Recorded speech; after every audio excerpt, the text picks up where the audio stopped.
Hello लोगोफोर दिनै मोनसे गोदान भिडिअ नोंथांमोनखौ जोबोर बरायनाय थाबाय।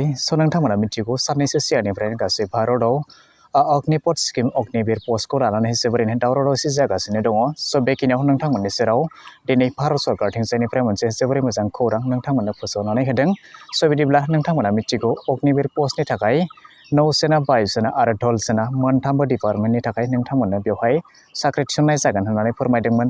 बेनिनो दिनै भारत सरकारथिंजायनिफ्राय फोसावनानै होनाय मोजां खौराङा जाहैबाय नोंथांमोना दिनैनिफ्राय वायुसेना थामहिनबा एयारफोर्सनि थाखाय नोंथांमोना दिनैनिफ्राय अनलाइन फर्म फिलआप खालामनो हासिगोन होननानै बुंदों।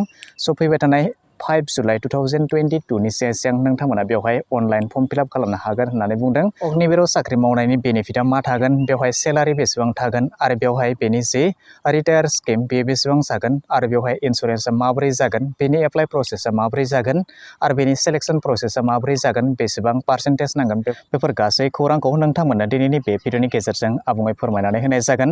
बेखायनो भिडिअखौ जागायनायनिफ्राय जोबनायसिमल' नायलांबाय थादो। सरकारनि फोसावजानाय नटिफिकेशन बायदियै नोंथांमोना बेवहाय नुनो मोन्दों भारतीय वायुसेना थामहिनबा इन्डियान एयारफोर्स आन्डार अग्निपथ स्किम आरो बेवहाय बुंदों अग्निवीर वायु इनटेक 01 2022।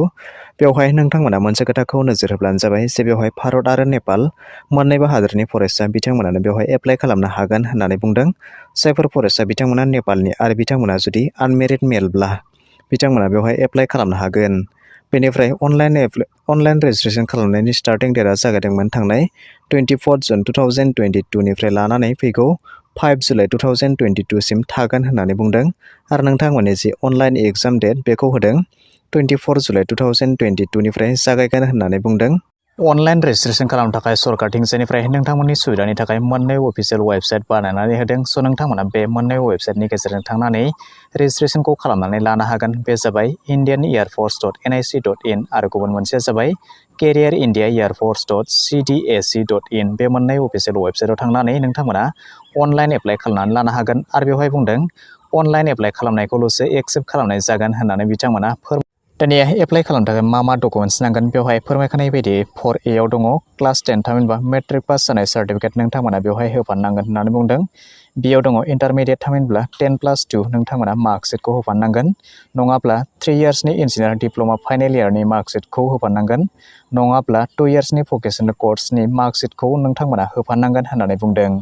बेजों लोगोसे सिआव दङ नोंथांमोननि जे गांसे पासपर्ट साइज फट'ग्राफ बेयो थांनाय एप्रिल दाननि सिगांनि जानो मोननाय नङा होननानै बुंदों। बेखौ नोंथांमोना आपल'ड खालामनानै होनो थाखाय खावलायदों। टिआव बुंदों केन्डिडेटनि आगसि आखाइनि आसि बिमानि सावगारिखौबो नोंथांमोना आपल'ड खालामनानै होनो थाखाय खावलायदों। बेनिफ्राय केन्डिडेटनि गांसे सिगनेचार नोंथांमोना बेखौबो आपल'ड खालामनानै होनो थाखाय खावलायदों।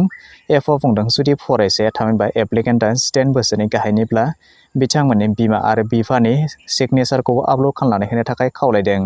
नाम्बार 5 आव बुंदों नोंथांमोननि जे एग्जामिनेशन फिस बेयो 250 रां जागोन आरो नोंथांमोना बेखौ डेबिट कार्ड, क्रेडिट कार्ड नङाबा इन्टारनेट बेंकिंनि गेजेरजोंबो हरनो हागोन होननानै बुंदों। आरो जुदि नोंथांमोना चालान दाननोब्ला जायखिजाया एक्सिस बेंकनि ब्रान्सआव नोंथांमोना चालानखौ दाननो हागोन होननानै बुंदों। बेनि अनगायैबो माखासे इन्सट्राक्सनफोरा जाबाय नोंथांमोना बेवहाय जायफोर एप्लिकेन्ट बिथांमोना मोनसे भलिड इमेल आइडि थामहिनबा बाहायजानाय इमेल आइडि थानो नांगोन होननानै बुंदों, लोगोसे मबाइल नाम्बार। नोंथांमोना बे मबाइल नाम्बार आरो इमेल आइडिनि गेजेरजोंसो रेजिस्ट्रेशनखौ खालामनो हागोन होननानै बुंदों। लोगोसे बिथांनि आधार कार्ड नाम्बार थानो नांगोन होननानै बुंदों। नोंथांमोना जायफोर फरायसा बिथांमोना जे जम्मु आरो काश्मीर, आसाम, मेघालयानि बिथांमोनाबो बेवहाय आधार कार्डआ एक्सेप्टेड जागोन होननानै बुंदों। बेबायदिनो गोबां रोखोमनि इन्सट्राक्सनफोर थामहिनबा रुल्सफोर दङ। नोंथांमोना बेवहाय नटिफिकेशननि गेजेरजोंबो गासै खौरांखौ आबुङै मोनथिनानै लानो हागोन।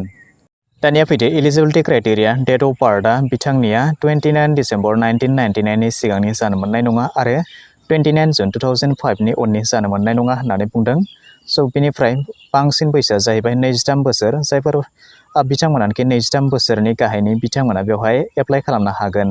सेलारि नोंथांमोना मिथिगौ अग्निवीर पस्टखौ गासै 4 बोसोरनि थाखाय लाखिनाय जागोन आरो बेनिनो बेवहाय फोरमायखानाय बायदिब्ला नोंथांमोना नुनो मोन्दों जिथु सेलारि बेयो फार्स्ट इयारनिया गुबुन, सेकेन्ड इयारनिया गुबुन, थार्ड इयारनिया गुबुन आरो बेबायदिनो फर्थ इयारनिया गुबुन गुबुन जागोन होननानै बुंदों। बेवहाय फोरमायदों फार्स्ट इयारनि सेलारि बायदियै मान्थलि 30,000 रुपिस थागोन होननानै बुंदों आरो बेनिनो नोंथांमोननो 70% केस होनाय जागोन थामहिनबा 21,000 नोंथांमोननि बेंक एकाउन्टआव क्रेडिट खालामनानै होनाय जागोन आरो बाखि जि 30% थायो थामहिनबा 9,000 रुपिस थागोन बेखौ अग्निवीर कर्पस फान्डआव जमा खालामनाय जागोन होननानै बुंदों। स' बिदिब्ला मानो थाखाय जमा खालामनाय जागोन बेखौ दान्दिसे समनि उनाव नोंथांमोननो फोरमायनानै होनाय जागोन। स' बेबायदिनो सेकेन्ड इयाराव दङ 33,000, बिदिनो थार्ड इयाराव दङ 36,500 पार मान्थ आरो बेबायदिनो फोर्थ इयाराव दङ 40,000 पार मान्थ।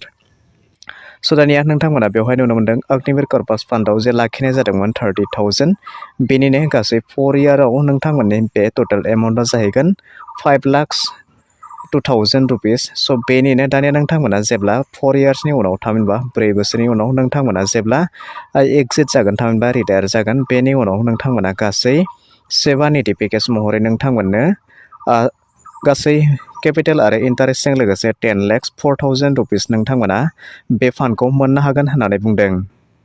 बेनि अनगाबो नोंथांमोननो इन्सुरेन्सनि फेसिलिटिबो होनाय जागोन होननानै बुंदों। स' बेवहाय नोंथांमोना नुनो मोन्दों जे अग्निवीर पस्टनि थाखाय नोंथांमोननो 48 लाखसनि लाइफ इन्सुरेन्स कभार होनाय जागोन होननानै बुंदों।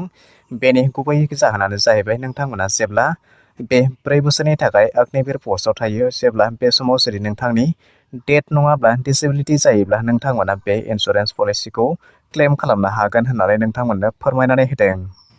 दानिया फैदो माबोरै खालामनाय जागोन सिलेक्शन। स' बेवहाय फोरमायनाय बायदिब्ला नोंथांमोना जेब्ला रेजिस्ट्रेसन खालामगोन रेजिस्ट्रेसन खालामनाय समाव जा डकुमेन्ट्सखौ बिदोंमोन नोंथांमोना बैफोर गासै डकुमेन्ट्सखौ होनो थाखाय खावलायनाय जादों।